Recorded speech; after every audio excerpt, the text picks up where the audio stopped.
Ang kwento ngayon ay tungkol sa dalawang lalaki. Magkaibang landas, magkaibang desisyon, pero iisa ang tanong, saan nga ba mas mainam ilaan ang oras natin?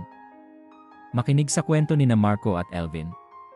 At baka ito na ang sagot na matagal mo nang hinahanap.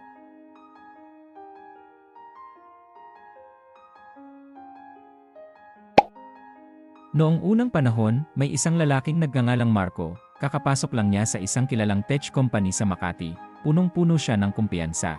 Tuwang-tuwa sa bago niyang opisina, yay badge, at syempre, ang lumalaking sahod niya. Sa labas ng kanilang building, may isang binatang nagngangalang Elvin. Nagbukas siya ng maliit na cart ng kakanin gamit ang naipon niyang pera. Araw-araw, nasa ilalim siya ng araw, masigla, nakangiti, at sumisigaw. Mainit na kakanin. Malutong, masarap, pampasaya. Madalas, pinagtatawanan siya ni Marco at ng kanyang mga katrabaho. Tignan niyo naman tong si Kuya, sabay tawa, para siyang may hotel buffet kung makabenta ng kakanin. Pero kahit ganun, minsan bumibili rin si Marco. At pabiro niyang sasabihin, Elvin, gusto mo bang pumasok sa kumpanya namin? Baka ma-refer pa kita, may talento ka sa marketing. Ngumingiti lang si Elvin, pwede rin, sir. Pero dito, hindi ko na kailangang humingi ng approval kung gusto kong palitan ang flavor ng produkto ko. Si Marco ay na-promote, senior specialist na siya, mas malaking sahod. Mas malaking upuan. Pero mas kaunting oras para sa sarili. Samantala, sa tapat ng kanilang opisina, ang cart ni Elvin ay isa ng maliit na kainan, may pangalan na Elvin's Delights, may cashier, may combo meals, at punong-puno tuwing tanghalian.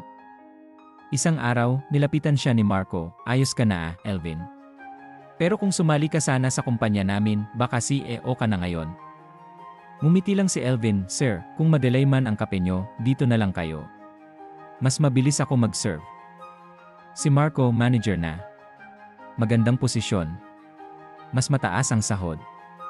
Pero halos wala ng oras kahit para kumain. Samantala, sa Quezon City, isang bagong restaurant na ang nakatayo, Elvin's Flavors, may glass doors, touchscreen menus, online orders, manager, at pila ng customer. Dumaan si Marco, hindi dahil gutom siya, kundi dahil curious. Sa loob, nakita niya si Elvin. Naka-long sleeves, abalang nagmamanage ng staff. Uy, Boss Elvin. Sa wakas, naging CEO ka na rin ng mga kakanin mo, ha? Ngumiti si Elvin, opo, sir. Pero wala akong tinanggap na promotion letter. Ako mismo ang gumawa ng posisyon ko. Umupo si Marco at pabirong tinanong, 10 taon, Elvin. Hindi mo ba naisip na gumawa ng mas malaki? Tahimik, mahinahon, pero may bigat ang sagot ni Elvin. Sir, pwede ko po bang sabihin ng totoo?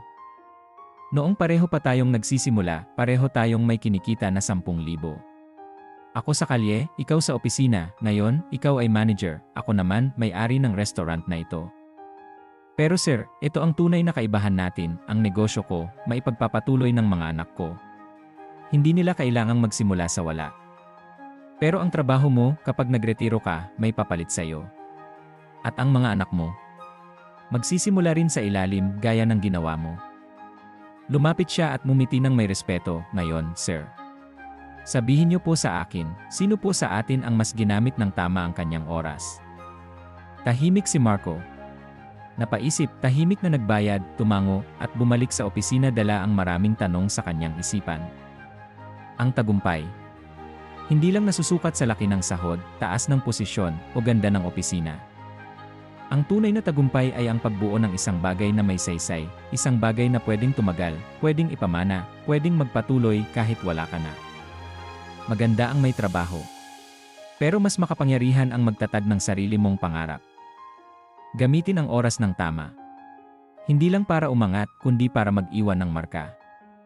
Dahil sa dulo, ang tunay na tagumpay ay hindi lang tungkol sa iyo, kundi sa mga maiiwan mong aral, halaga, at alaala. Kung na-inspire ka sa kwento ni Elvin, huwag kalimutang i-like ang video na ito, i-subscribe sa channel, at i-share sa mga kaibigan mong nangangarap ding magtagumpay. May kwento ka rin ba ng tagumpay o aral sa buhay? I-comment mo sa baba, baka next time, kwento mo na ang aming isalaysay.